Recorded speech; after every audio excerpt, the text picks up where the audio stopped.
네, 주안의 만나 3월 2일 화요일 묵상을 함께 나오도록 하겠습니다. 오늘 말씀은 시편 52편 말씀으로요. 하나님의 집에 뿌리를 두다라고 하는 제목으로 함께 묵상을 나오도록 하겠습니다. 지난 여름에 태풍이 상당했었죠. 이 태풍이 지나간 자리를 걸었던 적이 있었는데요. 그 도로를 걸으면서 태풍으로 인해 쓰러진 나무들과 그 나무들에서 나온 진액 냄새가 상당히 참 파괴적이라고 하는 것을 실감했던 기억이 생생합니다. 나무가 뿌리채 뽑혀서 인도에 누워있는 모습을 보면서 참 그게 그렇게 비참해 보일 수가 없었어요. 나무가 땅에 심겨져서 꼿꼿하게 서 있을 때는 그 아름다움이 상당하지만 이것이 넘어져서 길에 뒹굴고 있는 모습은 묘한 그 역겨움을 가져다 줍니다. 오늘 시편 52편은 사람의 인생과 그 결과가 이 나무들의 모습과 같다라고 비유를 하는데요. 한 나무는 뿌리가 뽑힌 것이고 다른 한 나무는 안전한 곳에 영원히 뿌리를 내린 모습을 보이고 있습니다. 오늘 시편의 저자는 한 대상에 대해서 상당히 감정적인 반응을 보이고 있습니다. 이 사람은 포악한 자입니다. 이 사람은 스스로 악한 계획을 세우고 이것으로 인하여 자신이 누릴 유익을 두고 자랑합니다. 이 사람은 말하는 것도 간사한데요. 그 말이 아주 날카로운 칼과 같아서 사람의 마음에 깊은 상처를 줍니다. 이렇게 악을 행하고 이렇게 거짓을 사랑해요. 남을 해치는 모든 말을 좋아합니다. 말이라고 하는 것이 상당히 무섭죠. 야고보서에서는 말을 만들어내는 혀에 대해서 온 산을 태우는 작은 불씨 그리고 큰 배를 움직이는 키와 같은 힘을 가지고 있는 것이다 라고 말하면서 그 말에 대해서 경고를 합니다. 이 말이라고 하는 것은 실제적으로 타인의 인생에 큰 피해를 주기도 합니다. 실수로 한 말도 데미지가 상당한데요. 일부러 계획을 세워서 하는 악한 말은 사람의 인생에 더할 나위 없이 큰 상처를 줍니다.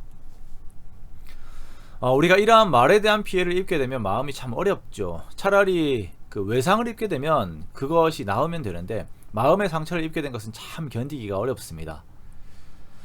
저도 사역을 하면서 이런저런 만들어진 말들로 인하여서 마음의 어려움을 겪었던 적들이 많이 있습니다. 참 그러면 잠이 오지 않아요.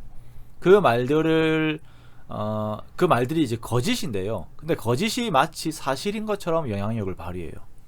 이미 그것이 사실로 내 마음에 들어와서 그 말들과 계획들이 이미 그 내 미래를 장악해 버립니다.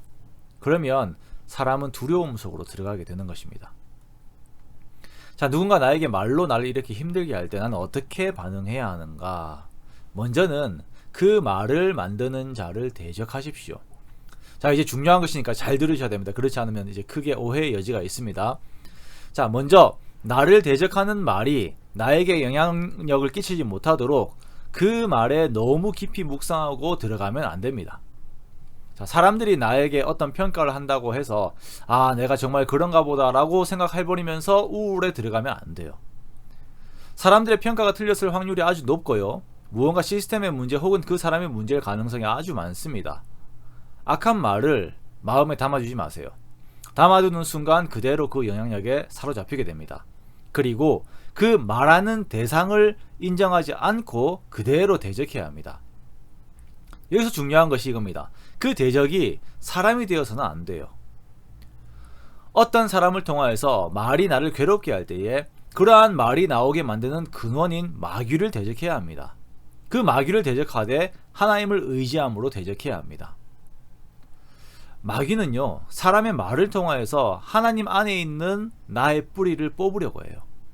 뿌리가 뽑힌 나무가 비참하게 뒹굴어져 있는 모습으로 내 상태를 그렇게 만들고자 하는 것입니다. 그러나 우리는 하나님을 의지하여서 마귀를 대적해야 됩니다. 마귀를 대적할 때에 오히려 악한 계획을 세운 마귀가 뿌리가 뽑혀서 나뒹구는 모습이 될 것입니다. 자, 그런즉 하나님이 영원히 너를 멸하시며 너를 붙잡아 내 장막에서 뽑아내며 살아있는 땅에서 내 뿌리를 빼시리로다. 마귀는 말로 교만으로 이 세상의 재력이라고 하는 그 강한 힘으로 성도들의 마음을 이렇게 무너지게 하지만 우리들이 이러한 마귀의 공격을 이겨낼 수 있는 것은 우리가 바로 하나님을 의지하기 때문입니다. 하나님을 나의 힘으로 삼고 하나님의 인자하심을 영원히 의지하는 우리는 하나님의 집에 영원토록 뿌리를 두고 있는 푸른 감람나무 같습니다. 감람나무의 귀함은 우리가 다 잘 알고 있어요. 어느 하나 버릴 것이 없는 것이 감람나무입니다. 감람나무는 열매와 기름들로 그 백성들에게 주요 생필품을 제공하죠. 그리고 감람나무는 평화의 상징이에요. 여기서 이렇게 제대로 수확을 하기 위해서는 이 나무가 30년 정도 자라야 하거든요. 자, 그러므로 감람나무가 풍성하다라고 하는 것은 그만큼이나 전쟁이 없는 평화의 시기를 보내었다라고 하는 그 의미가 됩니다. 즉 하나님의 집에 있는 푸른 감람나무 같다라고 하는 것은 하나님의 인자하심과 돌보심 가운데에서 평온과 안정 가운데 있다라는 것이에요. 하나님께서 예수 그리스도 안에서 이러한 축복을 우리에게 주셨습니다. 9절 말씀해 보니까 주께서 이를 행하셨으므로 내가 영원히 주께 감사하고 주의 이름이 선하심으로 주의 성도 앞에서 내가 주의 이름을 사모하리이다 라고 고백하죠. 마귀는 말로 또한 온갖 불안 요소들로 우리들 속에 그 불안 요소들을 넣어서 우리를 무너지게 하려고 합니다만, 이러한 영적인 그 공격이 올 때에 하나님을 붙잡으십시오. 자, 하나님은 나를 평안하게 하신다. 하나님은 나로 하여금 영원토록 하나님의 집에 뿌리를 두게 하셨다. 하나님은 이미 나에게 그 일을 행하셨다라고 이 진리의 말씀을 선포하면서 마귀의 그 말의 공격들을 이기시기 바랍니다. 생활의 염려와 미래에 대한 두려움으로 잠을 못 이루고 서늘한 가슴으로 인해 정말 깊이 잠들지 못하는 분들이 계시다면 이 시편 52편을 읽고 또 읽으시면서 하나님에 대한 고백을 계속 하십시오. 믿음은 들음에서 납니다. 그리고 들음은 그리스도의 말씀에서 시작합니다. 이 말씀이 여러분에게 믿음을 더하게 할 것이고, 이 믿음이 여러분에게 승리를 가져다 줄 것이며, 이 승리가 평온과 안정을 줄 것입니다. 오늘도 우리를 이기게 하시고 함께 하신 하나님의 평안이 저와 여러분 가운데 함께 하시기를 주님의 이름으로 축원합니다.